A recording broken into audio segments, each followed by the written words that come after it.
tudo bem? Meu nome é Roberta Fontaine, moro aqui na Califórnia, nos Estados Unidos, sou uma mãe educadora e hoje a gente vai começar a nossa série sobre homeschooling, ABC do homeschool, por onde começar, né? Nós vamos abordar vários assuntos muito preciosos, né, para a gente considerar até mesmo antes de escolher que tipo de currículo que a gente vai usar e tudo mais, tá? Hoje o nosso vídeo vai ser uma introdução, vou me apresentar para vocês e vou falar um pouquinho sobre as leis do homeschooling aqui na Califórnia e qual a opção que a gente escolheu, né? Os 3 tipos de homeschooling que existem aqui e qual desses a gente escolheu. Antes da gente ir para os nossos slides, né, a nossa apresentação, eu coloquei um clipezinho de alguns vídeos do nosso homeschooling nesses últimos 4 anos, né, que é o período que eu tenho feito esse homeschooling, né, com as minhas crianças.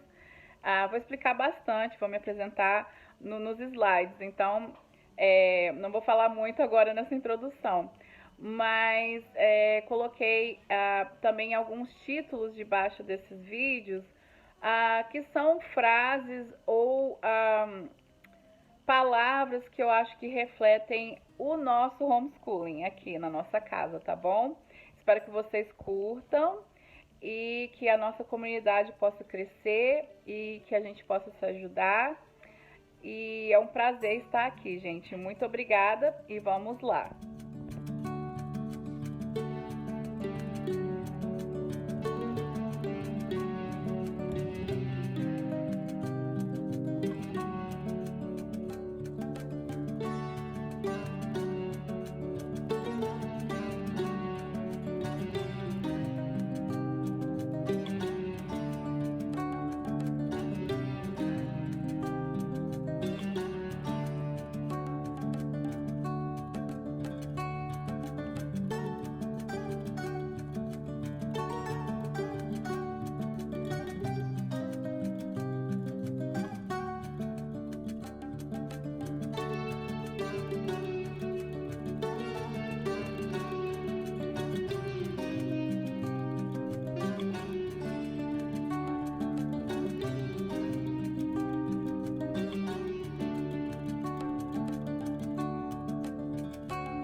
Então, gente, eu decidi colocar o nome dessa série de ABC do Homeschool, por onde começar? Porque a gente quer mesmo aprender como começar o homeschooling, né? De que ponto a gente parte para poder começar a implementar o homeschooling ou praticar o homeschooling. E hoje nós vamos cobrir a introdução dessa série. Antes de mais nada, queria passar aqui para vocês, né, o que esperar desta série. Né, a gente vai ter uma série de 4 ou 5 vídeos e esses vídeos nos farão refletir nas coisas mais importantes a serem consideradas por pais que tenham um desejo ou curiosidade de saber sobre como começar a mergulhar nesse mundo do homeschooling, né? Porque é muita informação, né? Como a gente já tinha conversado. Hoje o nosso vídeo, gente, vai ser só uma introdução, né? Esse nosso primeiro vídeo, eu vou vir me apresentar, né? Vou falar um pouco das 3 formas que existem de uma família praticar homeschooling aqui na Califórnia, nos Estados Unidos, né? Que é onde eu moro. Legalmente, né? De uma forma legal. E também abordar os planos para o nosso próximo vídeo, né? Que é onde a gente vai entrar mais a fundo. Então, gente, quem sou eu? Quem é esta mulher que vos fala? E qual a dinâmica do meu lar? Gente, o meu nome é Roberta Fontaine. Eu tenho 39 anos, né? Eu estou, assim, ainda me agarrando aos 30. Não querendo entrar nos 40, né? Nos 40, nos 50. Enfim, eu sou mãe educadora oficialmente há 4 anos, tá? Eu sou mineira, da cidade de Juiz de Fora, que muitos chamam Carioca do Brejo, porque a gente tá bem pertinho do Rio. Mas eu moro nos Estados Unidos há 20 anos. E sou casada com o homem mais divertido que eu já conheci na minha vida, gente. Esqueci de colocar o nome dele aí. O nome dele é Sean, tá? S-E-A-N, né? A gente fala como se a palavra ocean, né? Oceano, Sean, é essa pronúncia. S-E-A-N, Sean, é o nome do meu marido. E os meus filhos nasceram aqui, né? Hoje a Gabriela tá com 8 anos e o André com 4. E eu tenho que fazer uma ressalva aqui, gente. O que eu tenho para compartilhar é fruto da minha pesquisa e experiência pessoal, tá? Minhas coisas pessoais. Não tem informação, eu não tenho formação acadêmica, né? Eu não sou pedagoga, psicóloga, eu não tenho nenhum ensino superior, não tenho diploma. Eu cursei, na realidade, até o 2º ano de serviço social na UFJF, mas eu não completei meus estudos, né? Quem sabe um dia. Gente, esse próximo ponto, para mim, é o que me define, tá? É muito importante para mim. Eu sou cristã e a Bíblia, né, a palavra de Deus, é o meu guia, né? E eu me baseio nesse guia, né, para todas as decisões que eu tomar na minha vida. E eu gosto de, assim, imaginar que na minha casa a interação funciona assim. A gente é um time, e nesse time meu marido é o líder e eu sou a tesoureira, tomo conta das finanças, coordenadora do lar, né, secretária, mas no fundo nós somos unidos como um time, né? Cada um tem o seu papel a cumprir. Então, é assim que eu gosto de ver, de olhar para nossa interação como marido e mulher, como uma família, né? Para resumir, gente, eu considero esse meu papel de esposa, mãe e educadora dos meus filhos como uma missão que Deus me deu mesmo, uma missão. E eu tenho essa mentalidade, gente, de que eu não sou perfeita, mas todos os dias, quando eu levanto, eu tenho o propósito de dar o melhor de mim, né? E a prioridade vai nessa ordem. Primeiro para Deus, segundo para o meu marido, e terceiro para os meus filhos, e depois disso o meu próximo, né? O que a Bíblia fala que é o nosso próximo, os nossos irmãos, a nossa família estendida, tá? Aliás, eu deveria falar que é assim que eu busco, né? Porque nem todo dia é perfeito, né? Mas como eu já falei que a Bíblia é o meu guia, né? Eu acredito que seja assim o plano que Deus teve, né? Para nossa alegria nele, né? Então, eu tento sempre, né, colocar isso na minha cabeça de manhã, que eu tenho que passar tempo com Deus, tenho que me dedicar ao meu marido e também aos meus filhos. Pra falar a verdade, gente, eu acho que isso causa uma liberdade tão grande na minha cabeça, porque quando você tem suas prioridades, né, em xeque, né, checando suas prioridades, você não fica confusa, né, de que atividades fazer e tal, porque você sabe que você tem que fazer aquelas coisas aquele dia, passando tempo com Deus, dedicando ao marido, aos filhos. Então você sabe o quanto de si, né, você pode dar, né? Então acho super importante isso, você ter as suas prioridades, né, que você, né, possa distinguir as suas prioridades e a partir daí planejar o seu dia. E Roberto, o que levou você a optar pelo homeschooling? Né? Como é que tem sido isso para vocês? A gente nem sei se está certo falar, né? Como tem sido para nós, pra gente. Não sei, eu falo gente o tempo inteiro, então nem sei. Então vamos lá. Qual é a minha experiência? Então vamos começar do começo, né? Desde o nosso casamento, né? Quando a gente decidiu casar, né? Tô falando casamento, o ato do casamento, né? A gente havia conversado sobre o assunto, né? De homeschooling. Não necessariamente sobre homeschooling, mas sobre o nosso envolvimento, né? Se a gente tivesse filhos um dia, né? Se Deus decidisse nos dar filhos, que eu gostaria, né, de estar completamente envolvida na educação deles, porque eu vi o benefício, né, do tempo que eu era babá, da criança ter aquela assessoria, né, para poder guiar o pensamento, para poder ensinar a criança a aprender. Isso era uma coisa que eu, né, só de ajudar as crianças a fazer dever de casa, eu já tinha percebido o quão era importante o envolvimento, né, de uma pessoa importante na vida deles no processo da educação. Então, desde então, eu já sabia que eu queria estar envolvida completamente.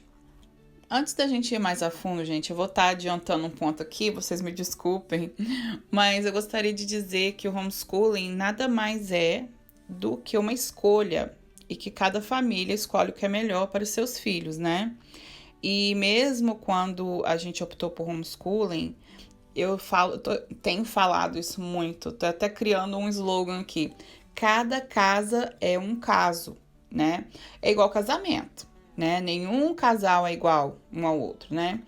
Pois no final somos indivíduos diferentes. Então, já vamos tirando essa questão fora do nosso caminho, né? Podemos nos inspirar na experiência alheia, né, com uma da outra, mas cada criança é diferente, né, gente? E por isso eu vi essa necessidade tão grande de criar uma comunidade, né? Porque como é que você vai copiar ou basear uma coisa que é completamente diferente do outro? Então, por isso que a gente precisa dessa teia de apoio. Pois no começo, gente, pelo menos a experiência que eu tenho aqui conversando com outras famílias, é que não é fácil, né? A gente começa todo empolgado e tudo, e de repente fica difícil, porque você ainda tá testando as águas, né?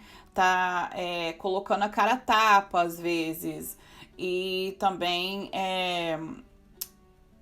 tentando navegar o que é certo, o que dá certo, o que não dá, né? Por isso que eu acho que é muito importante ter essa comunidade onde a gente pode vir, chorar nossas pitangas, compartilhar nossas vitórias, dividir materiais, porque para mim foi muito importante para eu poder perseverar nessa jornada, tá? Me ajudou muito. Eu acho que essa teia de apoio é imprescindível. E continuando aqui, né, gente? Depois de 1 ano de casados, né, eu e meu marido, a gente começou a frequentar uma igreja na qual a maioria dos pais faziam homeschooling. E eu já tinha tido experiência de babá, né, como já tinha falado para vocês, e conheci um pouco do esquema das escolas aqui, né, por ter lidado com a escola, né, das crianças. Então, ao observar esses homeschoolers e a experiência que eu tive como babá, eu pude observar algumas diferenças, né, que me fizeram inclinar mais para o lado do homeschooling do que optar pelo sistema de ensino público. Então, quais foram essas diferenças que eu notei, né, gente? Vou falar assim de um modo geral, né, porque cada tópico desse aí é muito, é muito abrangente, mas vou falar por cima, tá? O primeiro foi que eu notei que as crianças homeschoolers eram mais independentes, né? Pensavam por si mesmas e não estavam ali esperando um comando. E elas eram mais comunicativas, você falava com elas de alguma viagem, alguma coisa assim, elas tinham essa interação. Já notei que as crianças da escola, para você tirar alguma coisa delas, você tem que fazer várias perguntas e tal, porque elas estão mais acostumadas a lidar com crianças da idade delas, né? E crianças homeschoolers estão sempre no meio de pessoas de várias idades, desde neném até pessoas mais velhas. Então, né? Então eu notei que tinha essa diferença, né? E elas eram mais proativas do que as crianças que eu tinha cuidado. E foram muitas, viu, gente? De várias séries diferentes. Tive várias experiências com várias escolas privadas, públicas, porque eu que lidava com o professor diretamente, né? Então, essa é uma das coisas que eu percebi. O segundo ponto foi que eu vi que os pais tinham a oportunidade de passar um tempo assim inesquecível, né, com seus filhos, aquele tempo que não volta mais, né? E conhecendo-os a fundo e compartilhando os seus valores, né? A gente pode dividir nossos valores, nossa visão cristã, que é a questão mais importante da nossa vida, né? Da nossa família, a gente vê essa visão. Algumas pessoas se referem a isso como aquela cosmovisão, né? Então a gente parte desse princípio. Aqui eu esqueci de escrever, mas eu percebi uma coisa com adolescentes. Adolescentes tinham uma relação mais visível com seus pais, né? Porque a gente sempre cresce, principalmente aqui nos Estados Unidos, depois que fazem 10, 11, 12 anos, as crianças já se despregam dos pais, né?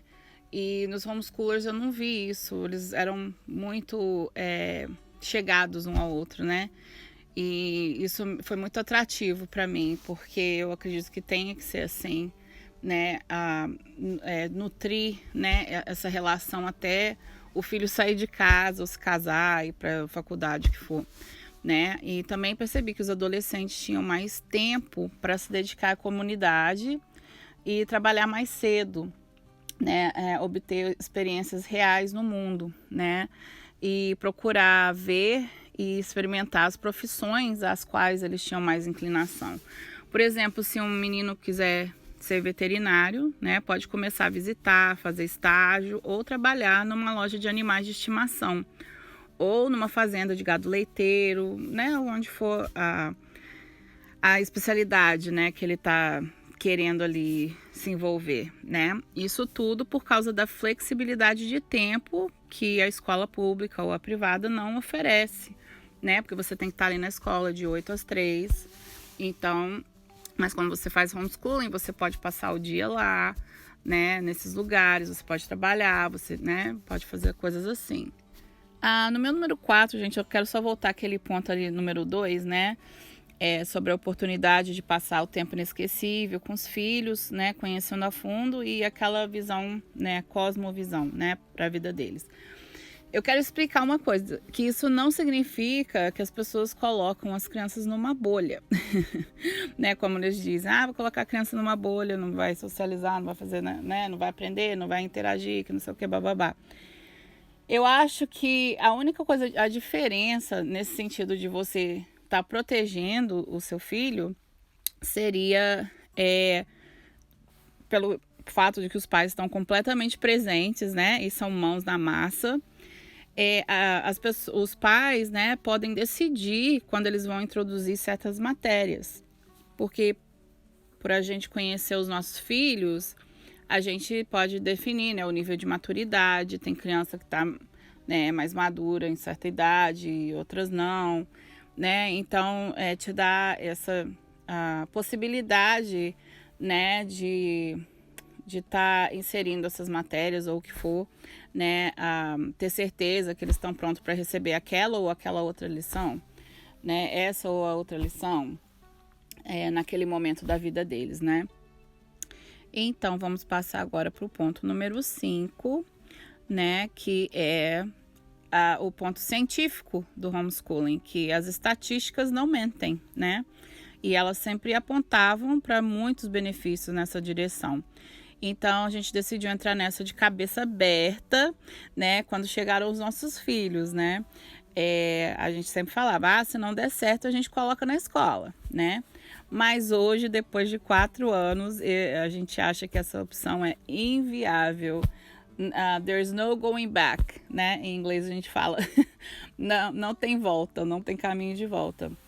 Enquanto Deus me prover vida e eu estiver aqui respirando nesse mundo, se Deus quiser, né? É o nosso desejo de continuar. Claro que às vezes coisas podem acontecer na vida da gente, né?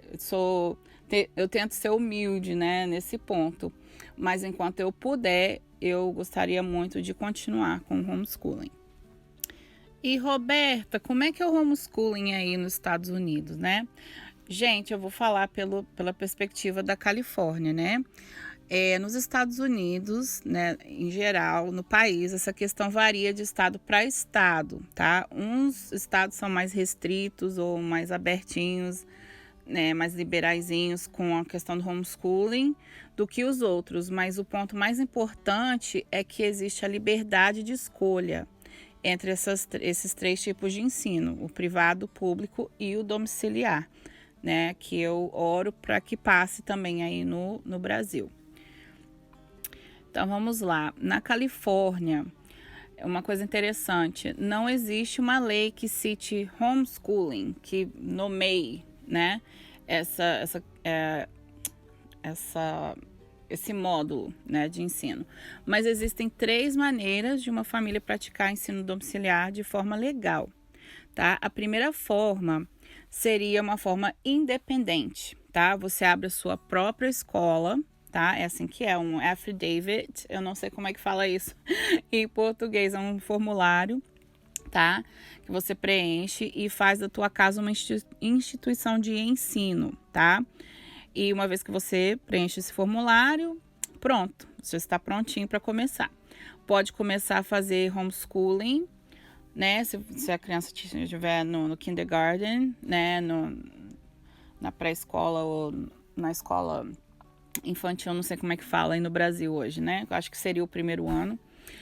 Ou retirar a criança de sua prévia instituição de ensino, né? Na sua escola privada ou pública e começar em casa.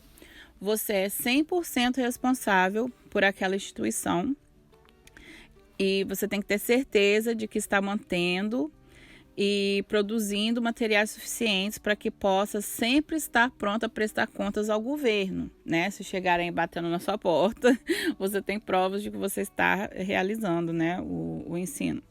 Você arca com todas as despesas, né, de sua escola. E a maior vantagem deste módulo é que essa opção é a que te dá mais liberdade, tá? Né, se você quiser escolher um currículo cristão, né? Você escolhe o que você quiser e não afeta a habilidade da criança voltar para a escola pública ou privada, né? Se um dia for necessário, né? É importante saber disso.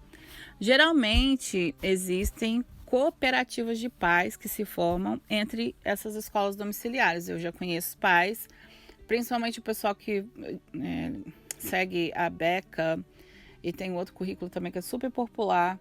Eles formam essas cooperativas de pais, tá? Você paga todo ano, aí eles fazem festa, fazem, né, um monte de coisa de comunidade.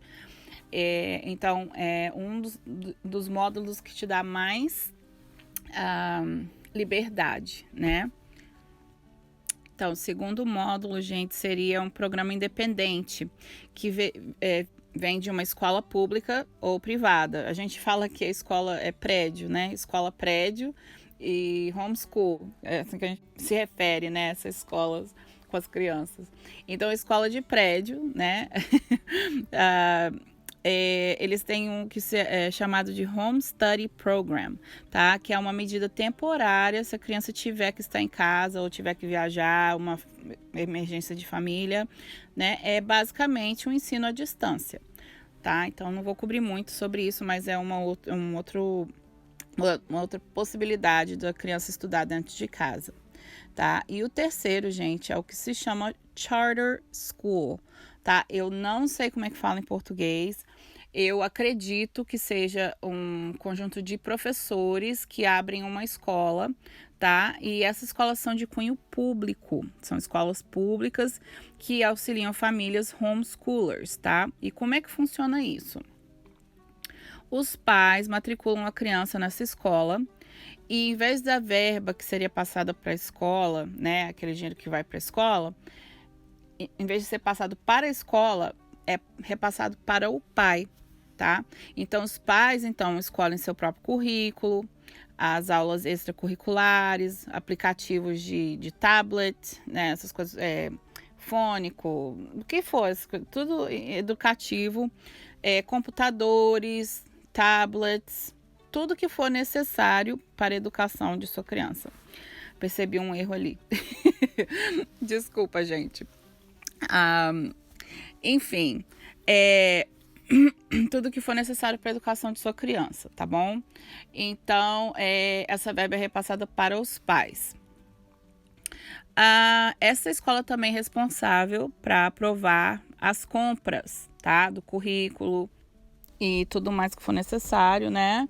E também cultivar o espírito de comunidade entre as famílias.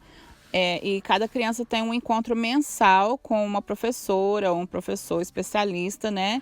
Que seria visto como tipo um coordenador, uma coordenadora da escola domiciliar, né? Este professor faz perguntas, auxilia no caminhar da criança, ajuda com a parte acadêmica, aplica provas anuais do governo, né? Para checar na aprendizagem das crianças, oferece atividades extras para enriquecer o estudo da criança e muito mais, né? No resumo, seria a escola pública andando de mãos dadas com os pais, tá? Auxiliando os pais, né? Porque os pais é que tomam a liderança. E temos também que submeter atividades feitas pelas crianças para que a escola possa deixar registrada uma vez por mês, né? Então, eles é quem tomam conta dessa parte de prestar contas ao governo. Para quem é preocupado com isso, então, é uma opção que deixa você relaxar um pouco, né? Mas, né, para quem já percebeu aí, né, esse foi o tipo de homeschooling pelo qual a gente optou, né? Mas a única coisa que não é tão favorável, né, é o fato de que não se pode escolher currículos de cunho religioso, né? Mas nós implementamos estudos bíblicos, devocionais na rotina das crianças, né? E a gente também não pode entregar trabalhos de natureza religiosa ou de currículos de cunho religioso, tá? Então, essa que é a diferença. Para resumir, então, gente, são os três tipos, né? Independente, que você abre sua própria escola. O Home Study Program, que está atrelado a uma escola, né, de prédio. E o Charter School, que é uma escola satélite que eles falam satellite, né? School, né? Uma escola satélite que te auxilia no processo de homeschooling, né? Existem também até escolas híbridas que oferecem 1 ou 2 vezes para a criança ir para a escola e 3 vezes a semana a criança pode estudar em casa. Então, tem essa opção também. E a vantagem, gente, da Charter School para a nossa família é que, além de prover todo o material necessário, né, para o ensino, as atividades extracurriculares, às vezes até passeios a museus, essas coisas assim, eles também pagam, né? Que nos ajuda a obter experiência e coragem para no futuro a gente poder abrir nossa própria escola, né? Se a gente assim desejar, né? Tipo assim, pega uma experiência ali com essa escola que te dá um apoio e depois você voa sozinho, né? Hoje nós seguimos o currículo, né? Vou falar um pouquinho do nosso currículo que a gente segue, é o Book Shark, tá? Que ele é completamente baseado em leitura, na parte de artes de linguagem, né? Que seria o inglês, e história, estudos sociais, geografia, muita leitura. E na parte da matemática, eu esqueci de escrever, o nosso currículo se chama Math You See. Mas eu vou postar um vídeo também mostrando o nosso currículo inteiro, então vocês vão poder ver, tá? Mas antes de chegar na parte prática, gente, né, de como escolher materiais e currículos, a gente deve levar em consideração outros fatores, tá? E um desses fatores que é tão importante a gente vai abordar meu Deus, tô fazendo um monte de erro aí. Autoeducação, o que foi o tema do Cimeduc de 2020, né, de 2020. E a inspiração para que eu idealizasse esse grupo, tá? Que o nosso grupo, nossa comunidade do ABC do Homeschool, eu gostaria que fosse um lugar, né, para pessoas interessadas na parte prática do homeschooling e que eu não tenho nem ideia de onde começar, né? Aquela frase do Sócrates que eu coloquei, né, no começo, só sei que nada sei, né? É o nosso lema, né? E o nosso slogan é cada casa é um caso, tá? É isso que eu estou idealizando para o nosso grupo. Então, gente, no próximo vídeo vamos falar do que a gente tem que procurar saber antes de eleger um currículo e também das expectativas com as quais a gente entra nessa jornada do homeschool, tá? A gente tem que dirigir, né, essas expectativas para um lugar legal e ser realistas também. Então é isso que eu quero estar passando para vocês, tá bom? Gostaria de agradecer a todas vocês, né, por assistir esse vídeo. E para quem é novo aqui neste canal, né, espero estar colocando isso num canal do YouTube, né? Então, se for, eu gostaria de indicar vocês a procurar a gente no ABC do Homeschool, do jeitinho que está escrito aí na tela, né? Lá no Instagram,